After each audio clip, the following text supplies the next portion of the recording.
Olá, meu irmão. Olá, minha irmã. Tudo bem? A paz do Senhor Jesus seja com todos. Que Deus abençoe você, sua casa e toda a sua família. Que Deus lhe conceda dias de paz e de vitórias em nome de Jesus. Queridos, quem vos fala é o pastor Emerson Sá. Estamos aqui para transmitir à amada igreja mais uma mensagem do coração de Deus para o seu coração. Você que ainda não é inscrito no canal, clique no sininho, se inscreve para receber as nossas notificações e as mensagens atualizadas para a edificação da tua fé e para aprendizado do seu conhecimento, em nome de Jesus. Abra sua Bíblia em Atos dos Apóstolos, capítulo 2, versículo 42 e 43. Diz assim: e perseveravam na doutrina dos apóstolos, e na comunhão, e no partir do pão, e nas orações. Em toda a alma havia o temor, e muitos sinais e prodígios e maravilhas se faziam pelos apóstolos. Queridos, nós estamos numa série de mensagens sobre a igreja primitiva. Dentro do nosso canal do YouTube, já há algumas mensagens disponíveis para você clicar e receber desde o início dessa série para a edificação da tua fé diante do Senhor. Estamos falando das características da igreja do avivamento. E alguns irmãos sempre venham a perguntar: o porquê não acontece mais sinais como ocorreu no tempo da igreja primitiva no século 21? Terá Deus mudado? É obviamente que não, porque o Senhor, ele não muda. E no livro dos Salmos, Salmos de número 102, a partir do verso de número 25 ao verso de número 27, diz assim: desde a antiguidade fundaste a terra e os céus, são obras das tuas mãos. Eles perecerão, mas tu permanecerás. Todos eles, como uma veste, envelhecerão, como roupa os mudarás e ficará mudados. Mas tu és o mesmo e os teus anos nunca terão fim. Então, o Deus que abriu o mar, ele não mudou. O Deus que parou o sol e a lua não sofreu nenhum tipo de alteração. O Deus que fez milagre ao longo da história continua fazendo milagres também no século 21 e nesse tempo que vivemos. Mas o grande segredo da igreja primitiva estava em Atos 2, versículo 42 e 43, no qual eu chamo de texto áureo da igreja e para nossa meditação. E perseveravam na doutrina dos apóstolos, e na comunhão, e no partir do pão, e nas orações. Eles perseveravam e eles se mantinham firmes. Eles conservavam a postura de um posicionamento deles, não foi alterado com o tempo e com o século vivenciado do seu período de existência. Perseverar na doutrina, perseverar na comunhão, e perseverar no partir do pão, e perseverar nas orações, e ter uma perseverança no temor. Só depois disso o texto afirma que eles faziam sinais de prodígios e maravilhas. E nós queremos os sinais e as maravilhas, mas para depois perseverarmos. Invertemos o processo. Estamos acostumados a pedir as coisas a Deus e recebê-las primeiro, para então fazer alguma coisa para Deus. Não é da natureza de Deus fazer trocas com a sua criação. Se nós queremos que os milagres voltem nos nossos cultos, nas nossas reuniões celebres, se nós queremos ver a manifestação do poder de Deus nesse tempo em nossas vidas, os avivamentos voltem, tem que começar em nós a disposição de uma vida perseverante em pilares que fundamentam a nossa fé cristã. Já falei aqui que perseverar nesse conceito bíblico. Também falei aqui no canal sobre a doutrina dos apóstolos, como se aplica e como isso deve se entender a mim e a você. Hoje eu quero falar um pouco sobre o aspecto da nossa comunhão com Deus. O aspecto da nossa comunhão com Deus. Algum tempo atrás, aqui no canal, eu deixei bem claro que primeiro a nossa comunhão é com Deus, mas a Bíblia deixa bem claro que se a nossa comunhão com o irmão não existe, há uma grande probabilidade que a nossa comunhão com Deus também não exista. Por quê? Quem tem comunhão com Deus, é óbvio que também tem comunhão com seu irmão. Quem não tem comunhão com Deus, não tem comunhão com seu irmão. A Bíblia diz isso, pastor? Diz.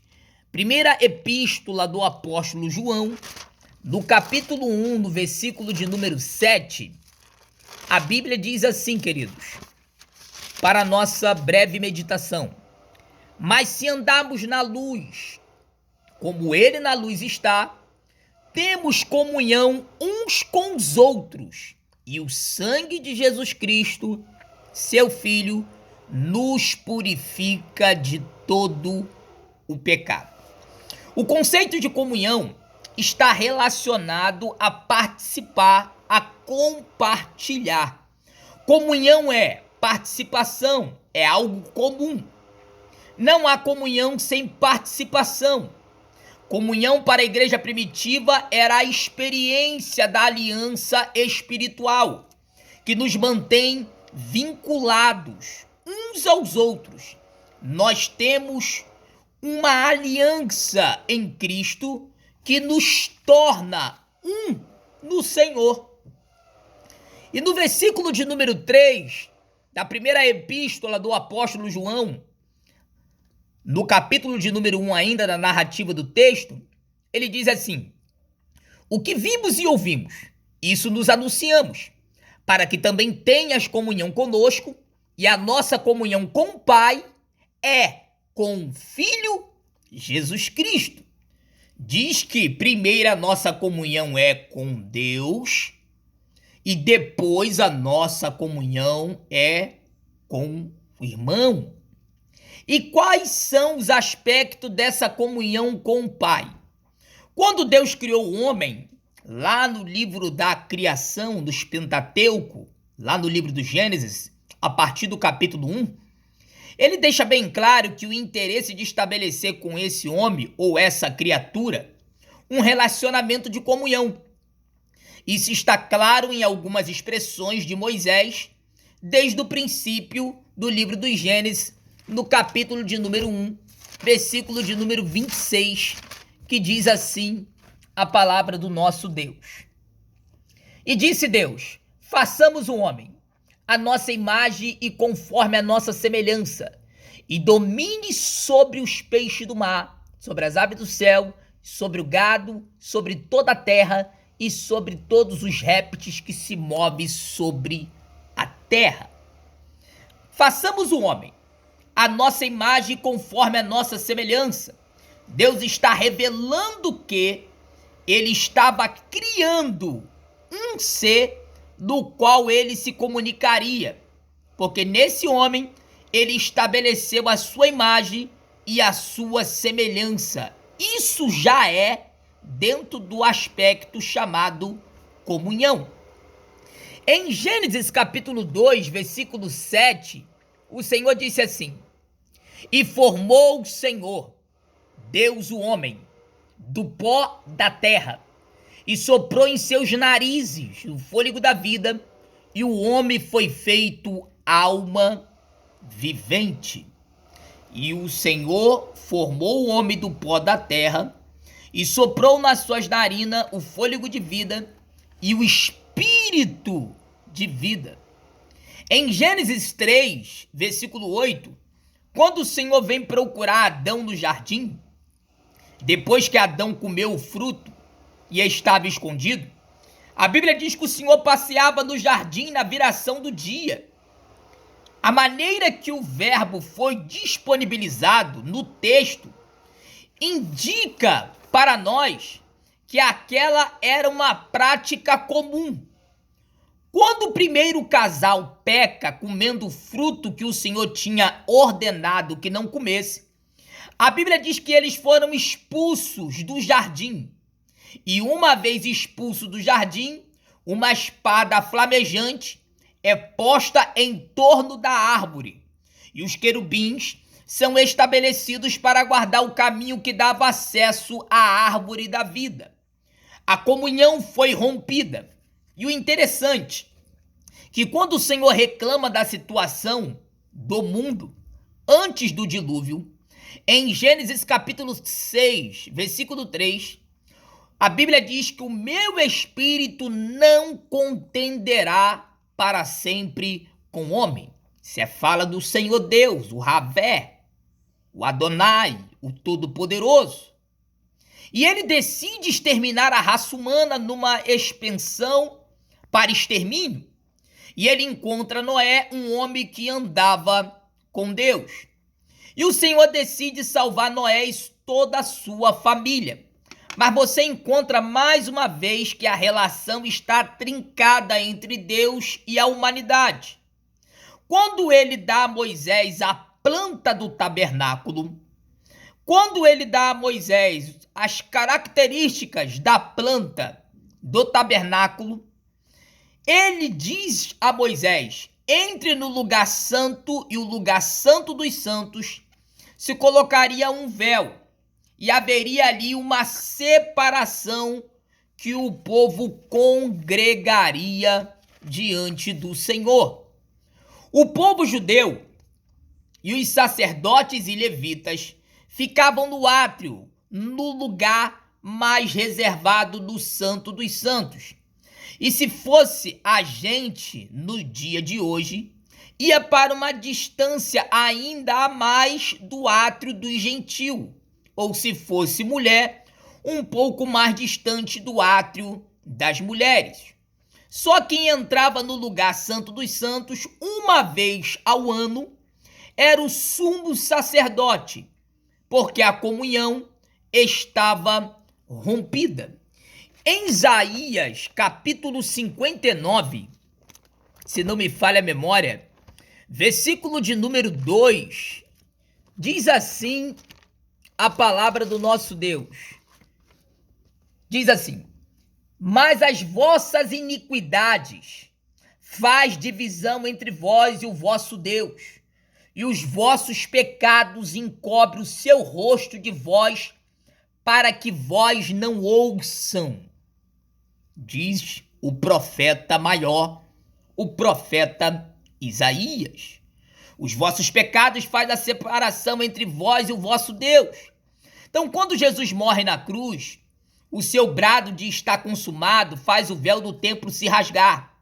Aquele véu rasgado tem um significado altamente espiritual e profundamente importante, porque indica que a barreira da separação ela foi rompida. E agora o homem poderia outra vez ter acesso a Deus. Então essa comunhão foi estabelecida em Cristo por meio do Senhor Jesus Cristo. E na segunda epístola das escritas de Paulo à igreja de Corinto, No capítulo de número 5, versículo 18 e versículo de número 19, Paulo diz aos irmãos de Corinto, segundo o texto, segunda carta de Paulo aos Coríntios, capítulo 5, versículo de número 18 e versículo de número 19. Paulo, ele expressando aos Coríntios, ele diz assim: em tudo isso provém de Deus, que nos reconciliou consigo mesmo por Jesus Cristo e nos deu o ministério da reconciliação. Isto é, Deus estava em Cristo reconciliado consigo o mundo e não lhe imputando seus pecados, impôs em nós a palavra da reconciliação. O que Deus estava em Cristo era reconciliando com Deus o mundo e não imputando aos homens as suas transgressões. Ele nos deu o ministério da reconciliação.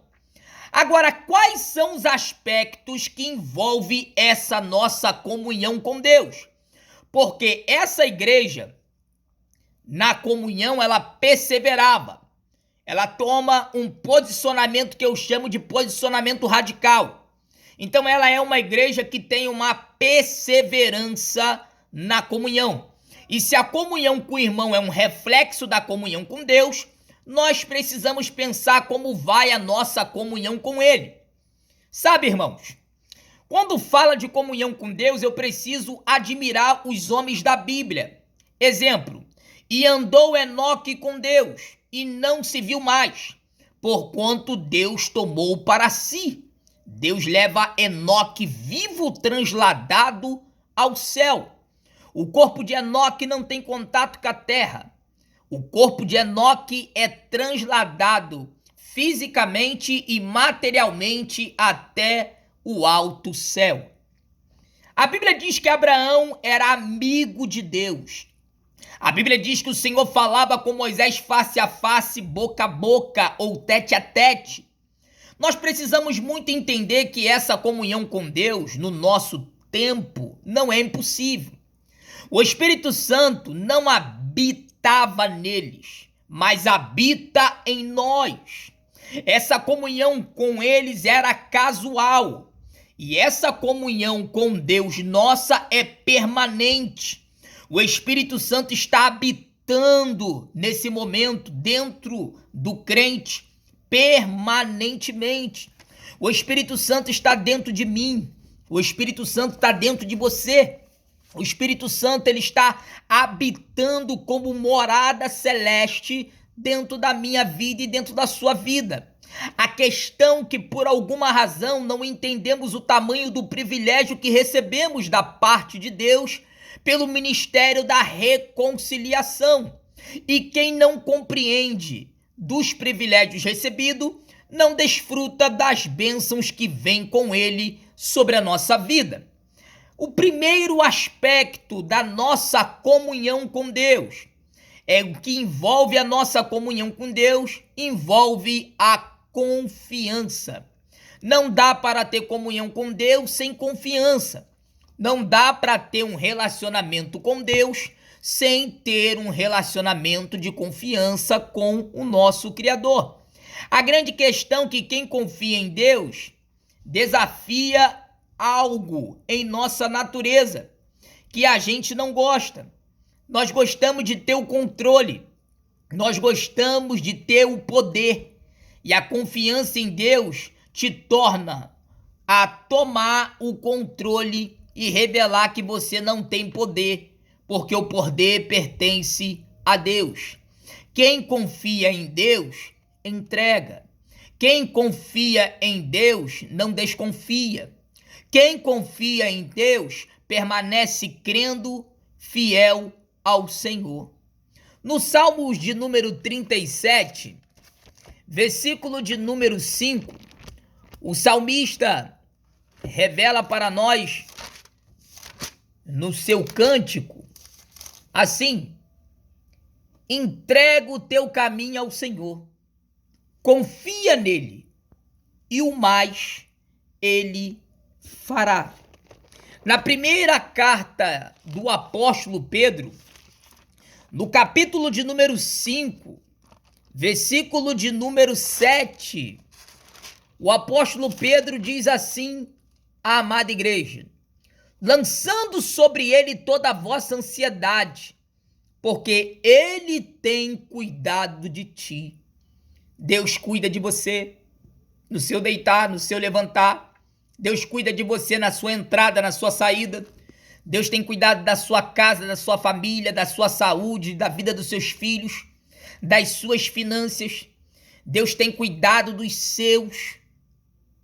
Lança-te sobre ele toda a sua ansiedade. Tem situações que você está guardando ainda, que você está tentando resolver. E só não foram ainda porque você ainda não entregou. Porque a confiança é uma entrega. A confiança é um descanso na esperança da provisão divina sobre a qual você crê que um dia será realizado sobre você. Nós preferimos nesse tempo Lázaro doente em casa do que morto à disposição de Deus. E eu vou repetir que isso aqui é muito forte. Nós, nesse tempo, preferimos Lázaro doente dentro da nossa casa do que morto à disposição de Deus. Quando Jesus assume o controle e nós demonstramos a ele a confiança que nós temos a ele, isso nos dá a ousadia de entrega e ele responde a nossa confiança com misericórdia. Eu quero comunhão com Deus, mas estou nas minhas dúvidas, pastor.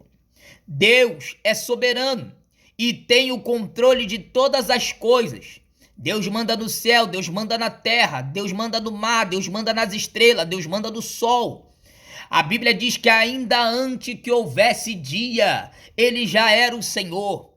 E que ninguém há de poder escapar das suas mãos, porque operando ele, quem impedirá? Deus, ele é majestoso.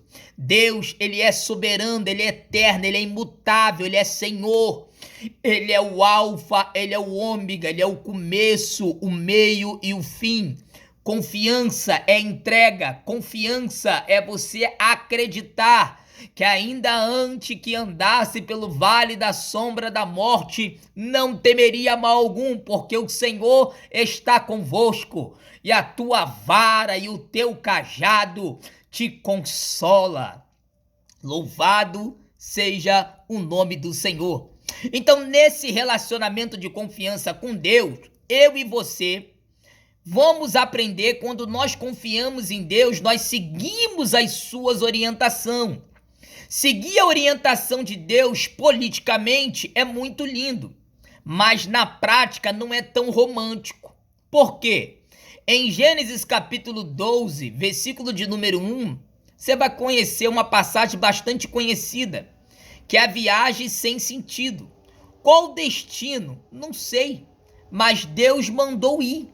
Deus chega para Abrão e diz: sai da tua casa, do meio da tua parentela, da terra dos seus pais, e vai para um lugar que ainda vós nem sabe aonde é. Irmãos, e Abrão, sem contestar, Abrão sai sem saber quem era o destino, Abrão sai sem Deus ainda dar a determinação daquilo que seria, e ele foi.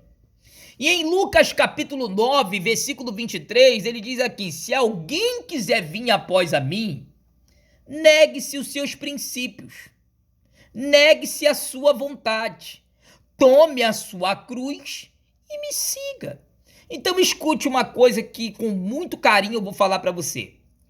Ninguém tem que entender a ordem que Deus tem para você. Ninguém tem que entender a ordem que Deus te deu, apenas obedeça. Quando a sua relação de comunhão com Deus é baseada na confiança, você não vai ficar questionando a ordem de Deus, você vai apenas obedecer. Se Deus mandou para a direita, vamos para a direita. Se Deus direcionou para a esquerda, vamos para a esquerda.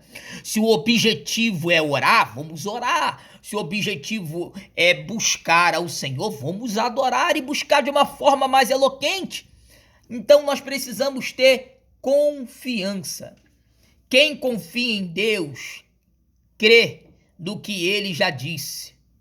Não importa quanto tempo passe, o que Deus disse está dito. Você já parou para receber? O Deus, o Pai, não ficava falando com Jesus todos os dias. Deus não falava: Jesus, você tem que fazer isso. Jesus, você tem que pegar e fazendo isso. Não, Jesus já sabia. Ele já nasceu sabendo qual eram os desígnios do Pai. Então o Pai não perdeu tempo falando todo momento o que ele tinha que fazer e deixar de fazer. A confiança que ele tinha no soberano e eterno, ele executava. O Filho unigênito, santo e perfeito, você só encontra 2 vezes o Pai bradar em relação ao Filho de modo áudio. E quando ele sai das águas batismais, ao Jordão, e outra no Monte da Transfiguração. São as 2 colocações que o Pai usa para falar com Jesus. Após isso, Deus, o Pai, não fala mais com o Filho. Então não fica todo dia dizendo: meu filho, fica confiando, você vai passar por um perrengue. Ei, Deus nunca ficou falando com Jesus o tempo inteiro. Por quê?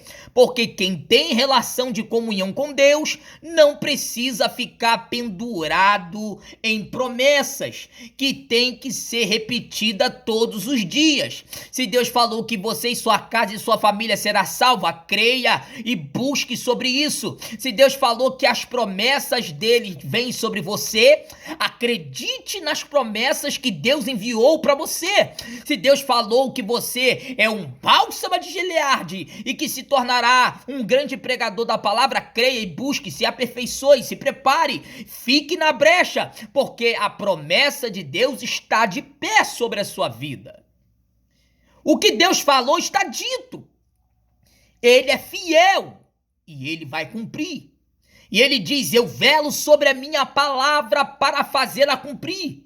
Se Deus disse e se Deus falou, não importa quanto tempo passou, ele vai fazer-o cumprir. Ele não esquece do que ele estabeleceu sobre você. Louvado seja Deus. Relacionamento de comunhão com Deus é crer na sua palavra.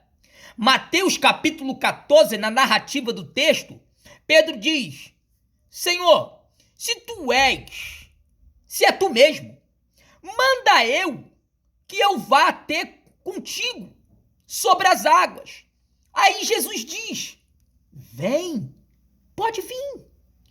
E Pedro não afundou, porque a palavra de Jesus não cai. Pedro afundou porque ele duvidou. Pedro afundou porque ele desconfiou. Pedro afundou porque ele não acreditou. Porque quando ele pede, Jesus ordena, a palavra dele não volta vazia, permanece, e ele continua dando seus passos sobre as águas. E em Mateus capítulo 15, versículo 28, Jesus disse assim: seja isso feito para contigo como tu desejas. E desde aquela hora a sua filha ficou sã. Essa mulher não viu. Ela estava com Jesus num território distante da sua casa. No livro de Marcos, na narrativa do texto, diz que a menina tinha ficado presa em casa. Mas como Jesus disse: seja feito contigo como tu deseja, aquela mulher levantou na mesma hora e voltou para sua casa, porque a palavra que Jesus deu a ela deu a certeza que o milagre que ela declarou aqui já havia acontecido sobre a sua vida. E em Lucas capítulo 5, Jesus diz: a pedra no meio-dia vai para mandar à direita do mar. Lança-te à rede. Na narrativa desse texto, Lucas expressa para nós Que aí Pedro diz: Senhor, trabalhamos a noite inteira e não pegamos nada, mas segundo a sua palavra, lançarei a rede. Confiança não é se o momento propício tá dando tudo errado. É acreditar e lançar a sua vida, a sua situação segundo a palavra dele, não a sua. O que Jesus quer te dizer nesse momento, que você perdeu a esperança, que você acha que não vai acontecer mais nada, que a comunhão é essa que Deus tem que ficar repetindo o que ele já tem lhe disse. Deus já te prometeu, querido. Deus já te revelou. Olha bem para mim. Deus, porventura, é criança. Confiança é você entender, ainda que as circunstâncias aconteçam, ainda que surjam problemas, mas se você confia, se você crê na palavra de Deus, o que ele te disse não muda. Passa o céu e a terra, mas as minhas palavras não hão de passar. Louvado seja Deus. Segundo aspecto da nossa comunhão com Deus é a submissão. Eu não posso pensar em comunhão com Deus se eu não me submeto a Ele. Em Provérbios de Salomão, capítulo 3, versículo de número 3 ao versículo de número 6. Provérbio de Salomão, capítulo de número 3, versículo de número 3 ao 6, diz assim a palavra do Senhor: confia no Senhor de todo o teu coração e não estribes no teu próprio entendimento. Reconhece em todos os teus caminhos, endireitai as tuas veredas. Reconhecer aqui é entender Deus está no comando de tudo. Estabeleça na sua alma que Deus esteja em toda a área da sua vida e se submeta a tudo que diz respeito a você sobre o comando de Deus. Submissão é aceitar que a vontade de Deus prevaleça sobre a sua vida. Terceiro lugar, o aspecto da nossa comunhão com Deus é a adoração. A maneira que a gente adoramos, o nível da nossa adoração, o momento e circunstância que se disponhamos a adorar indica o nível da nossa comunhão com Deus. A nossa adoração reflete a nossa comunhão. Perseveraram na comunhão, na doutrina dos apóstolos e na comunhão, no partir do pão, nas orações e no temor. Então a perseverança na comunhão também é um estilo de adoração. Quarto lugar, o aspecto dessa comunhão com Deus é a disciplina. Uma pessoa em comunhão com Deus aceita seus limites, aceita regras, aceita ordens, porque sabe que aonde não há limite não existe risco. A questão do Éden não era o fruto, porque a Bíblia diz que Deus plantou no Éden toda a árvore frutífica e era boa e tinha abundância. A questão ali era o limite ou disciplina. Para todo homem, Deus estabeleceu alguns limites. Eu e você precisamos entender que isso é princípio para a nossa vida. Como está em Provérbios 3, versículo de número 12, que diz assim: porque o Senhor repreende aquele a quem ama, assim como o pai ao filho a quem bem quer. Então, filhos, escute as repreensões, porque há princípios e limites determinados para a sua vida para que vá bem. Louvado seja o nome do Senhor. Se Deus não corrige, é porque ele ainda não tomou por filho. Isso é muito importante. Então, se somos filhos de Deus, somos filhos disciplinados por ele. Tem coisa que Deus não permitiu na sua vida e não foi para te castigar, foi para te proteger. Você que não entendeu isso, você precisa entender que Deus vai se manifestar a você em comunhão. Decidir confiar nele é se submeter a ele, é adorá-lo, é aceitar os limites que ele estabeleceu para a sua vida.